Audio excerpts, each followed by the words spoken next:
प्रणाम भारत, जय श्री राम, वंदे मातरम। आ चुके मेरे गेस्ट रविंद्र पंचोली जी, और रविंद्र पंचोली जी को कोई भी इंट्रोडक्शन की जरूरत नहीं है क्योंकि मेरे चैनल पे बहुत कई बार आ चुके हैं और भी चैनल्स पे आप उनको देखते हैं और उनका जो नॉलेज है, उनकी जो अंदर तक, जिसको कहते हैं ना कि एक अंदर तक जा करके निचोड़ करके जो चीज वो लेकर के आते हैं, दैट इज ऑसम। सर, आपका बहुत बहुत स्वागत है। जय श्री राम, जय भारत। जय श्री राम, जय भारत। सर, दिल्ली में एक फायर ब्रिगेड की गाड़ी गई थी आग बुझाने के लिए। उसने आग वहां की तो बुझाई, लेकिन पूरे देश में उसने आग लगा दी। और बाहर निकल के आकर कुछ वीडियोस जो बाहर आए हैं उसमें एक ने बोला कि गांधी जी को भी आग लगा दी, गांधी जी को जला दिया।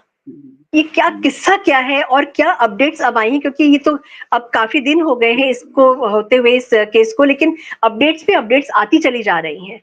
तो पहले ये कि मतलब है क्या ये यशवंत वर्मा, जस्टिस यशवंत वर्मा की कहानी क्या है, और उसके बाद में क्या होता चला जा रहा है? और मैं पता मेन ये जानना चाहती हूँ क्योंकि ये जो मैटर है ये संसद में उठ गया है। हमारे जो वाइस प्रेसिडेंट हैं जगदीप धनखड़ जी, उन्होंने इस चीज को उठा करके बोला है कि हम इसके ऊपर ध्यान देंगे, हम काम करेंगे इसके ऊपर। क्या कुछ करवट होने वाली है जुडिशरी में भी सर, जो कि जी कॉमन मैन को कुछ फायदा करने वाली है? जी सर। देखिए, ये अंडर कारपेट जो इतने साल से जुडिशरी का भ्रष्टाचार छुपा हुआ था, दबा रखा था, वो आग ने पूरा उजागर कर दिया है कि क्या जुडिशरी में खेत ढके छुपे है। सब बोलते थे, लोग डरते थे कि कंटेम्प्ट ऑफ कोर्ट लग जाएगा जज साहब को, तो मतलब इतनी पावर है कि साला आईएएस आईपीएस को वो भरे कोर्ट में गाली दे दें, आपके कपड़े उतरवा देंगे, ये कर देंगे, मतलब उनको कुछ भी कहने की आजादी नहीं। अब इस कांड के बाद क्या हुआ है, देखिए, सबसे पहले तो 14 तारीख को ये कांड हुआ। उस समय आपका यशवंत वर्मा, मैं जस्टिस नहीं कहूंगा, जस्टिस कह के मतलब न्यायाधीश का अपमान करना है। यशवंत वर्मा भोपाल में थे उस समय। भोपाल हम्म। में उनको खबर लगी, उन्होंने फायर ब्रिगेड में, उनके फैमिली ने और उनके पीए ने फोन किया। फायर ब्रिगेड आया तो एक जो आम टेंडेंसी होती है कि वो हर जगह चेक करते हैं कहीं और से आग तो नहीं लग रही है। एक कमरे में उनको नोट भरे हुए दिख रहे। उन्होंने उसकी रिपोर्ट अपने हायर अथॉरिटी को की, हायर अथॉरिटी ने दिल्ली पुलिस को रिपोर्ट की, दिल्ली पुलिस ने वो नोट बना के गृह मंत्रालय को भेजा। ये 14 मार्च की बात है। गृह हम्म। मंत्रालय में नोट पहुंचने के बाद सीजेआई को गृह मंत्रालय से वो नोट भेज दिया गया कि ऐसा ऐसा यशवंत वर्मा के घर पे हुआ है। 14 मार्च से 20 मार्च तक, जब तक जो 21 तारीख को सत्ता है टाइम्स ऑफ इंडिया, वो उसकी स्टोरी नहीं आई, तब तक जस्टिस लोग मुंह पर उंगली डालकर बैठे रहे, कोई वो उन्होंने नहीं किया। और उन्होंने कहा कि ये झूठी खबरें उड़ाई जा रही है, ऐसा है वैसा है। वो बाद में जब वीडियो सामने आ गए और जले हुए नोट बरामद होने लगे घर के बाहर, तब जाके जजों पर ईमान तो क्या बचा ही नहीं है जजों में, सब बिकाऊ है। भाई आजकल तो कहावत चल रही है कि साला वकील किस लिए करते हो, जज को पैसा दो और अपने फेवर में जजमेंट कराओ ना, क्यों जो वकील पे पैसा खर्च करते हो आप लोग। तो ये कहावत अब करेक्ट। आम हो गई है, पहले भी थी, अब खुलेआम लोग बोलने लगे हैं। पहले लोग जजों के खिलाफ बोलने से डरते थे, अब ये जजों ने अपनी इज्जत खुद उतने दो कौड़ी की कर ली है। उनको मतलब कोई जज बोलने से घबराता है, न्यायाधीश बोलने से घबराता है, सारे न्यायाधीश बोलते हैं। एक लड़का 57 रुपए चुराने के आरोप में 1 साल सजा काटता। इनके घर से जो मेरे पास आंकड़ा आया है, 788 करोड़ रुपए बोरों में बरामद हुए। ये फिगर साठ? मेरे पास है, सर सर, रिपीट। 788 CR। और बताया तो गया है कि 15 CR के करीब में आया है बस। नहीं, 788 CR का है। और ये देखिए, 788 CR था, इसका मतलब कद्दू कटेगा तो सबको बटेगा वाली कहावत थी। वो ऊपर भी पहुंचना हम्म। था, अकेले तो इतना बार खा नहीं सकते थे जज साहब। तो कहीं ना कहीं इस मामले को दबाने के लिए फट से उन्होंने कह दिया कि भाई वो जांच करेंगे।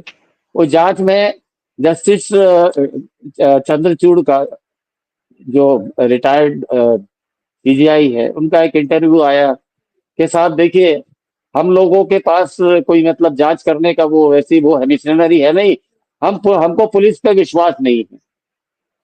तो भाई साहब, ये आपने जो लाखों करोड़ों जेल में भरे हुए हैं पुलिस की इंक्वायरी पे, पुलिस की तफ्तीश पे, तो इन सबको छोड़ दो। जब आपको पुलिस पे विश्वास नहीं है, आप कहते हैं कि हमारे यहाँ कोई सिस्टम जांच का नहीं है, तो उसकी जांच पर आपको विश्वास नहीं है, तो आप क्या कहना चाहते हो? आपने जितनों को सजा दी है बेचारे सारे निर्दोष हैं। जो जेल में बंद है, जिन पे केस चल रहे हैं, वो सारे केस खारिज करते हैं आप। भाई पुलिस की विवेचना के आधार पे ही आप सजा का निर्धारण करते हैं ना।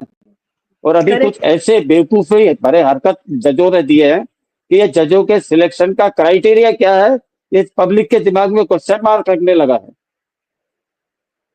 लड़की करेक्ट। पे बलात्कार का प्रयास पूरा करता है, उसके शरीर को दबाता है, दाढ़ा खोल देता है, वो कहते हैं कि नहीं ये कोई मतलब रेप का वो नहीं है, खाली वो है। बॉम्बे हाई कोर्ट की एक महिला जज वो कहते हैं कि नहीं, मौत की सजा बहुत ज्यादा है, तो इसको 10 साल की सजा दी जाए। रेप के 15 साल की लड़की के साथ रेप किया। जस्टिस बेला त्रिवेदी कहती है कि यहाँ खड़े होकर भाषण मत डालिए। ये महिला जजों का हाल है।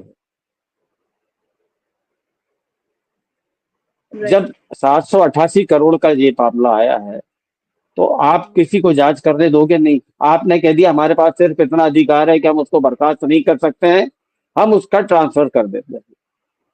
मतलब आपने दिल्ली जैसे प्रदूषित शहर से निकाल के इलाहाबाद जैसे साफ सुथरे शहर में, यूपी जैसे बड़े प्रदेश में उनको भेज दिया जस्टिस बना के कि भैया यहाँ पकड़े गए, और वहां जाके फिर से करो। वहां के बार काउंसिल ने हड़ताल कर दी है कि हाँ। आप लोगों ने हम लोगों को क्या डस्टबिन समझा हुआ है कि इस कचरे को यहाँ पर भेज रहे हैं। लिटरली हम्म। उनका नाम ही कचरा हो गया है, कचरा वर्मा हो गए हैं वो बिल्कुल।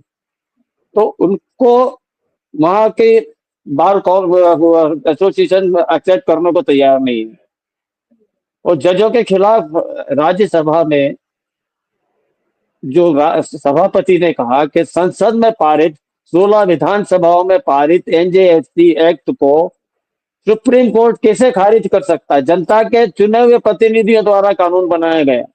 सुप्रीम कोर्ट को कानून बनाने का अधिकार नहीं है, सिर्फ कानून का विश्लेषण कर सकती, अपनी राय दे सकती कि भाई ऐसा होना चाहिए।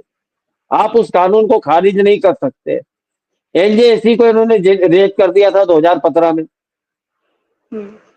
अब वो एनजेएससी का दोबारा से रास्ता खुल रहा है, क्योंकि पूरे देश में जजों के खिलाफ आवाज उठने लगी है। जजों की इज्जत हम्म। दो कौड़ी की हो गई है। कोई जजों को सम्मान देने को तैयार नहीं है। और जजों ने अपना आचरण नहीं सुधारा, ये भ्रष्टाचार बंद नहीं किए। और ये चाहे जिसकी एरे गेरे नत्थू खेरे की आप याचिका स्वीकार कर लेते हैं, आज देश में बलात्कार को बढ़ावा दे रहे हैं। बलात्कारियों को छोड़ के बलात्कार के प्रयास को कहते हैं कि नहीं नहीं ये तो कुछ नहीं है। दंगाइयों को आप जो छोड़ देते हैं। आप देश में दंगा भड़काने के दोषी हैं, आप देश में बलात्कार बढ़ाने के दोषी हैं, आप देश में अपराधियों की गतिविधि बढ़ाने के लिए दोषी है, क्योंकि आप अपराधियों को छोड़ देते हैं,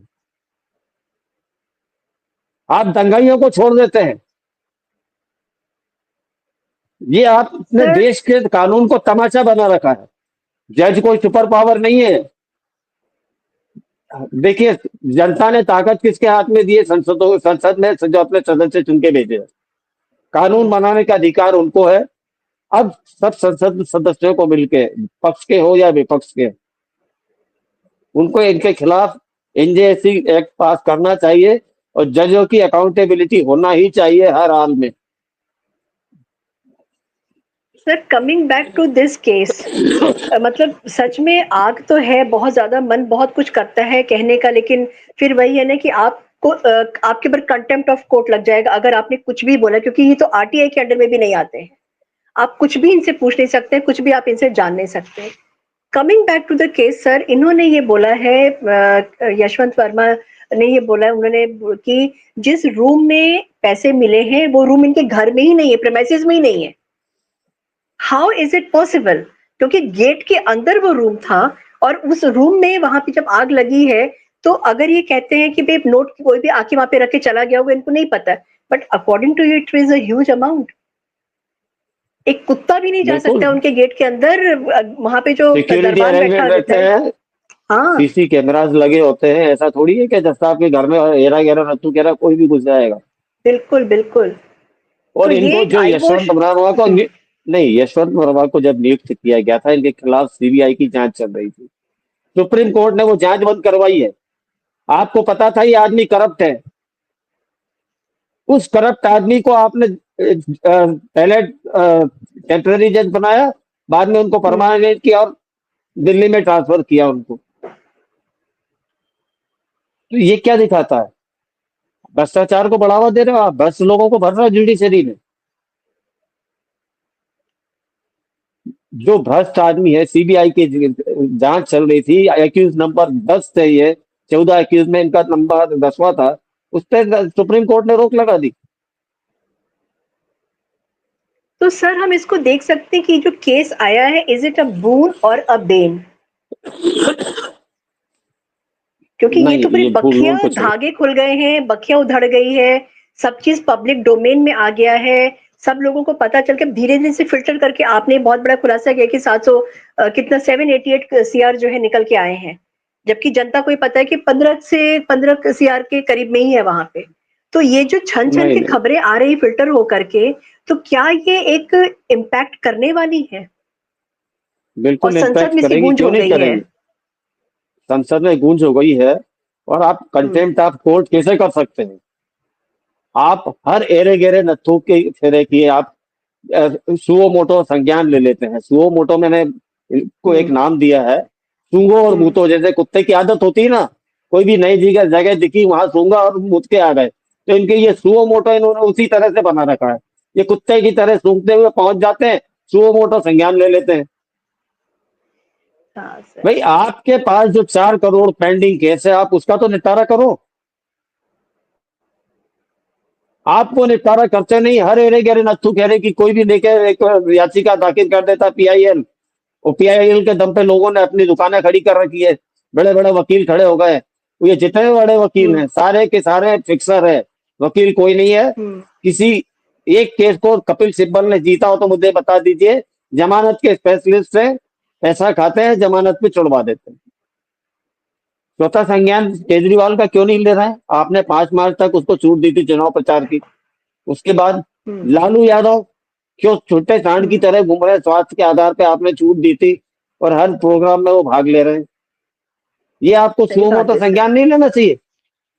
सही बात है। और अरविंद केजरीवाल के केस में बार बार अड़ंगे डालने वाले कौन? यशवंत वर्मा। ओ। सीबीआई की जांच सत्येंद्र जैन की रोकवाने वाले कौन थे? यही यशवंत वर्मा।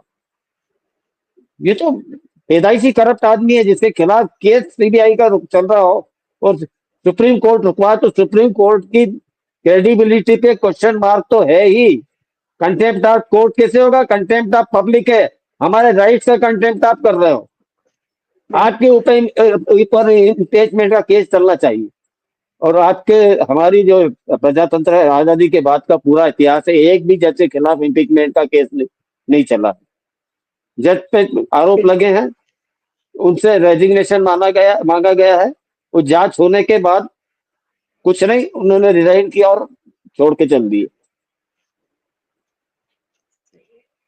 सर, जुडिशरी से निकल के अब हम थोड़ा पॉलिटिक्स की तरफ में आते हैं। और मुझे लगता है कि बहुत सारे लोग जो हैं, एक ऐसा चीज हुई है जिसपे दो धड़े में लोग बट गए हैं।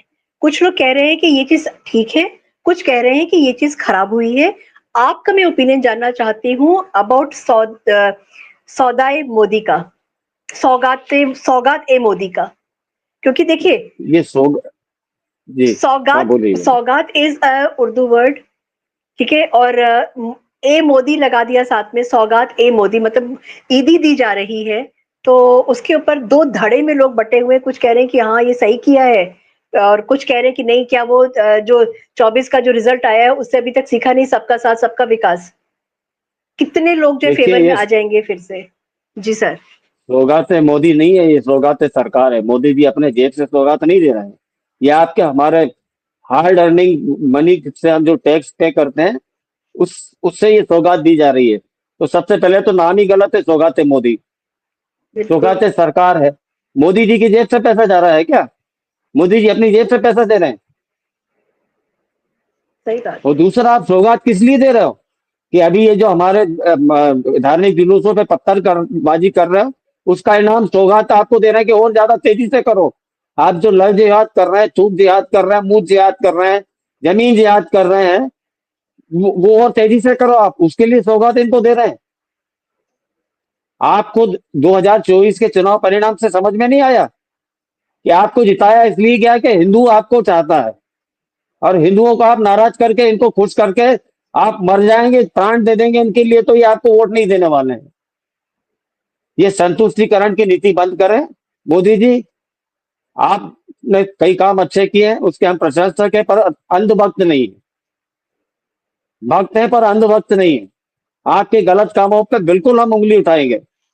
ये इतना बड़ा गलत उदाहरण ये पेश कर रहे हैं। नवरात्रि पे घर में घर पैकेट बंटवा देते हैं। अभी आ रही है नवरात्रि, अप्रैल।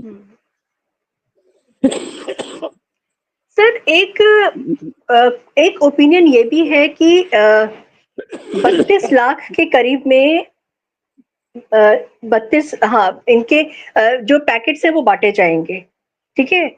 और उसमें जो सामान दिया जा रहा है वो सूट दिया जा रहा है, चीनी और डेट्स और सब चीजें दी जा रही हैं सबको करके।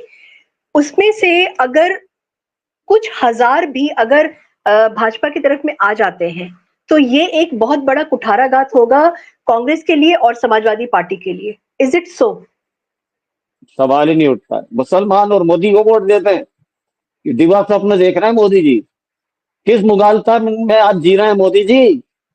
आप मतलब 11 साल भुगतने के बाद आपको समझ में नहीं आ रहा है कि मुसलमान आपको वोट नहीं देंगे, क्योंकि आपको वोट देने से हिंदू मजबूत होता है, सनातन मजबूत होता है, वो आपको वोट कभी नहीं देंगे।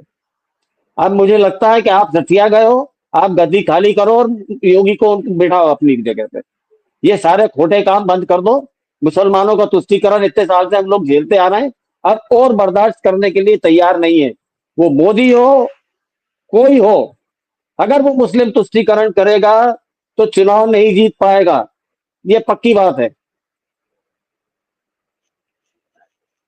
थोड़ा सा सर, अगर एक जन बचे हुए हैं जो हमेशा न्यूज में है, दिल्ली हारने के बाद में भी जिन्होंने दिल्ली जीती है उनसे ज्यादा चर्चा जो है दिल्ली हारने वाले की होती है। मैं केजरीवाल की बात कर रही हूँ। केजरीवाल जो है इस समय अपने सारे पैतरे जो हैं वो पंजाब में इस्तेमाल कर रहे हैं और वहां पे वो बनना चाहते हैं सीएम। क्या वो सीएम बनेंगे? भगवंत मान को, राघव चड्ढा को और संजय सिंह को तो मेरे ख्याल से उन्होंने किनारे कर दिया है, शुरू कर दिया कार्रवाई करना उनके ऊपर, उनको किनारे करने की। दिमाग में क्या चल रहा है इस नटवर लाल के? देखिए, एक किसी इंटरव्यू में कुमार विश्वास ने कहा था कि इसने पूछा था तू करना क्या चाहता पंजाब में, कि मैं खालिस्तान को बढ़ावा देना चाहता हूँ। अगर यहाँ प्रधानमंत्री नहीं बना तो पंजाब को काट के और खालिस्तान बना के वहां का प्रधानमंत्री बन जाए। ये ऑन रिकॉर्ड है। बिल्कुल। तो ये आदमी, इसके आने के बाद, पार्टी आने के बाद खालिस्तानियों का बहुत जोर बढ़ा। खालिस्तानियों ने दिल्ली में दंगा मचाने की कोशिश की पंजाब से।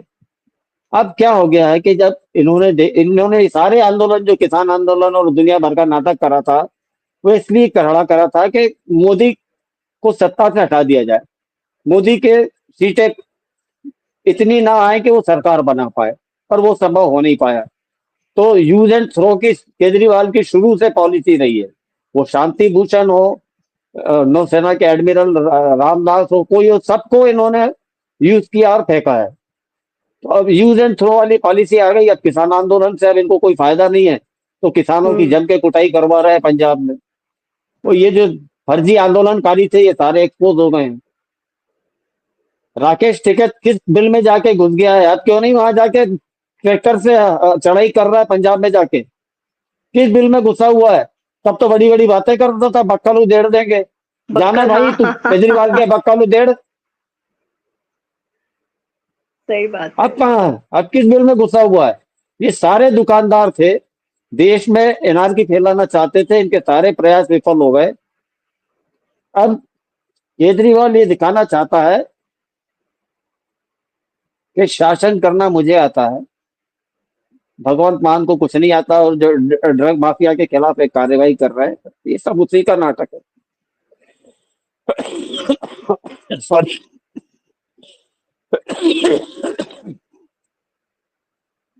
और पंजाब के मुख्यमंत्री ये नहीं बन पाएंगे। इसके खिलाफ बहुत लोग हैं पंजाब में भी, मान के भी कोई फेवर में नहीं है। हम्म। पर हम्म। ये होगा कि आपके विधायक टूट के कांग्रेस में मिल जाए, या फिर अमित शाह के होते हुए सरकार बन पाएगी, मुझे नहीं लगता है। तो कुछ गड़बड़ ख्याल ही होगा, ये मुख्यमंत्री नहीं बन पाएंगे। ये जो सीएजी की रिपोर्ट्स वगैरह भी जो आ रही हैं, ये तो सीधे रास्ते इनका तिहाड़ तक लेके जा रही हैं, इनका और इनके चंगू मंगू जो साथ में है। नहीं तो मुझे एक बात नहीं समझ में आ रही है, मोदी सरकार इनको ढील क्यों दे रही है? क्या इसलिए कि भाई ये कांग्रेस के खिलाफ खड़े होते हैं और मुसलमानों के वोट काट लेते हैं थोड़ा सा, इसलिए अभी तक केजरीवाल को और इसको आप पार्टी वालों को छूट दी हुई है? इतना तो हम भी समझते हैं, सारे बाल ऐसे ही नहीं उड़ाए हैं। आप इतनी छूट क्यों दे रहे हो? राहुल गांधी की नागरिकता के पेपर आज तक आपने सुप्रीम कोर्ट ने क्यों नहीं सबमिट किए? लोगों का क्या बेवकूफ समझते हैं ये लोग? आप राजनीति कर रहे हैं, बहुत अच्छी बात है, पर देश के हितों का पहले ख्याल रखें। एक नंबर का देशद्रोही है राहुल गांधी, आप उस पर केस क्यों नहीं चलाते हैं राष्ट्रद्रोह का? जो सीधा सीधा चैलेंज कर रहा है कि हमारा राज्य के खिलाफ लड़ाई है, ये देशद्रोह का मामला नहीं बनता? कोई आम आदमी आप हम बोल देते तो अभी उठा के पुलिस ले जाती है आपको, हमको। सही बात है। ये भी आप, ये भी कोई बीजेपी दूध की धुली नहीं है। एक नागनाथ है और एक सांपनाथ है, फर्क इतना ही है।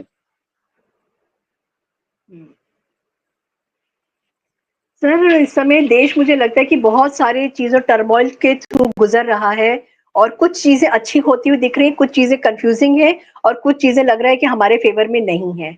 आज हम लोगों ने उन सब चीजों के बारे में बात किया, 3 टॉपिक्स आज हमने उठाए, और तीनों टॉपिक्स में आप चूज करिए कि कौन सा फेवर में है, कौन सा फेवर में नहीं, और किस टॉपिक ने आपको कंफ्यूज किया है। और सर की तबीयत ठीक नहीं है, सर ट्रैवल कर रहे हैं, फिर भी मेरे लिए उन्होंने टाइम निकाला। Thank you so much sir, आपका बहुत बहुत धन्यवाद। चैनल को लाइक जरूर करिएगा, सब्सक्राइब जरूर करिएगा। सर आपका बहुत बहुत धन्यवाद।